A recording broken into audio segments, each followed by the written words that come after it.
Bismillahirrahmanirrahim. Assalamualaikum warahmatullahi wabarakatuh. Alhamdulillahilladzi bi ni'matihi tatimmus shalihat. Wassalatu wassalamu ala sayyidis sadat wa ala alihi wa ashabihi ahli fadaili wal karamat.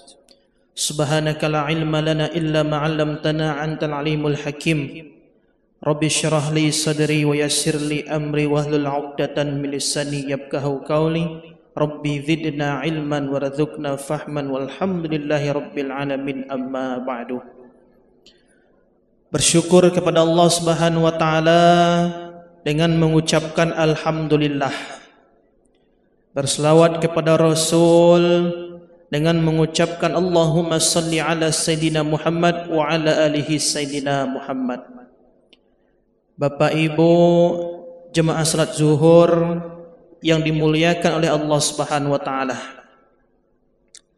Adapun tema khultum kita di waktu yang sangat singkat ini adalah kewaspadaan umat di akhir zaman.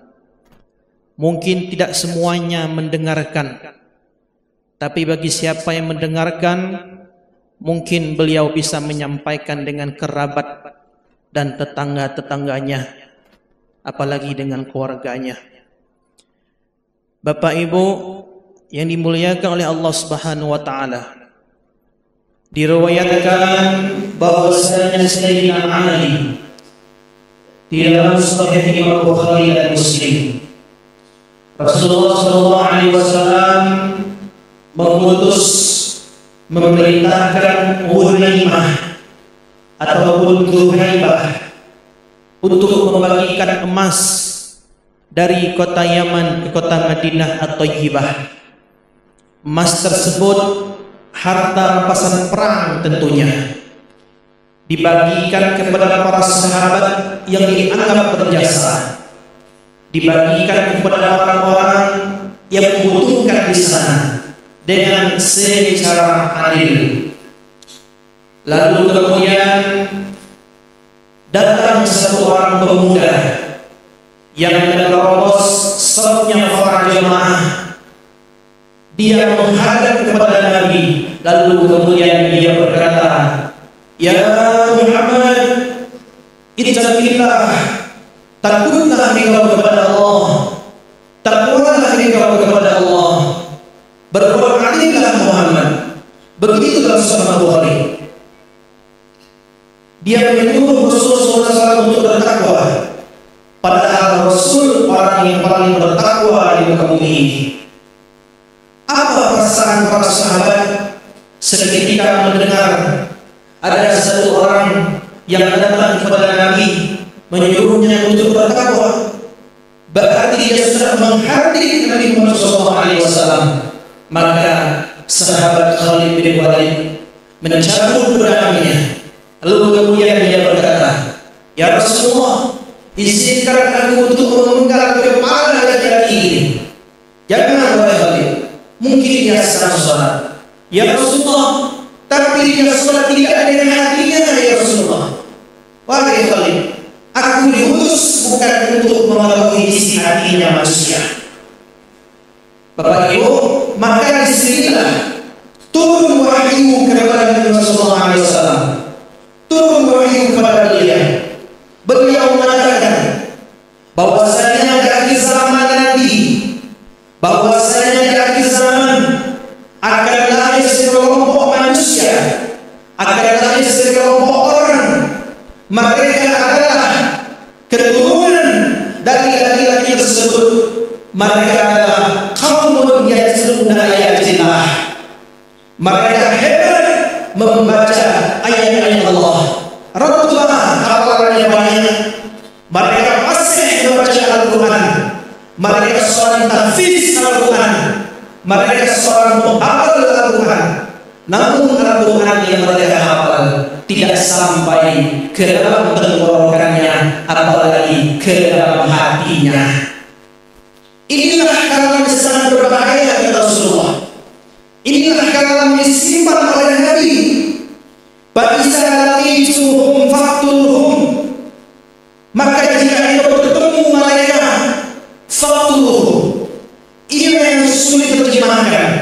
namun sebenarnya tidak sulit. Apa terjemahan faqtuluhum? Apakah diartikan dengan membunuh atau memerangi? Maka sesuai dengan zaman yang kita hadapi pada saat ini, faqtuluhum bimana qatiluhum, maka perangilah mereka.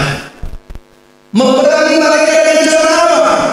Jika mereka memerangi kita dengan cara opini, maka perangi mereka dengan cara opini, dengan cara berdebat dan akal.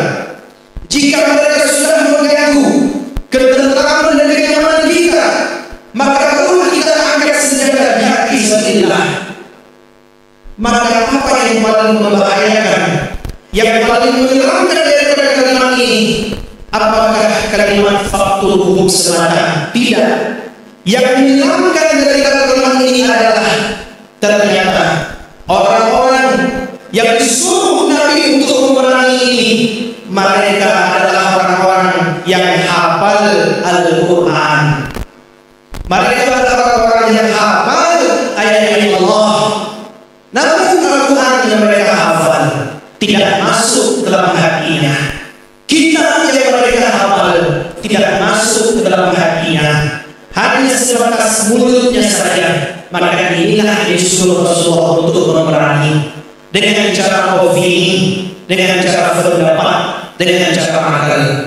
Bapak Ibu yang dimuliakan oleh Allah Subhanahu wa taala, di akhir zaman ini semakin berkembangnya dunia, kita melihat berapa banyak orang-orang yang sudah menghafal daripada Al-Quran, berapa banyak daripada orang-orang yang sudah menghafal kitab.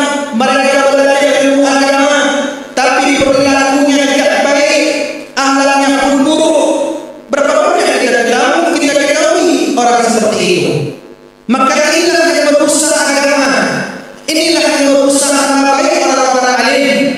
Padahal yang melakukan kesalahan cuma 2 orang, namun nama-nama para ustaz tercemar semuanya. Itulah akibatnya memahami suatu ilmu itu hanya sebatas mulutnya saja.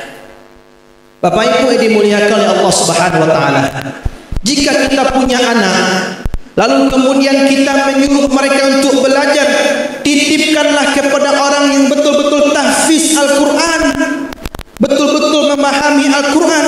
Maka di rumah tahfiz tersebut mereka tidak hanya bisa membaca Al-Quran, tapi mereka bisa memahami dan bisa mengamalkan. Itulah yang kita butuhkan. Berapa banyak coba kita lihat orang yang hanya bisa mengaji sebentar, belajar 2 bulan, sudah berani mengajarkan orang lain. Lalu kemudian mereka baru belajar sebentar, sudah berani menyalahkan orang lain. Dia hanya belajar saja di sana, tidak mengamalkan, tidak memahami. Maka itulah yang terjadi, itulah yang kita lihat keadaan yang terjadi di akhir zaman ini. Titipkan kepada orang-orang yang betul-betul memiliki sanad tahfiz Al-Quran, bukan hanya sekedar membacanya saja.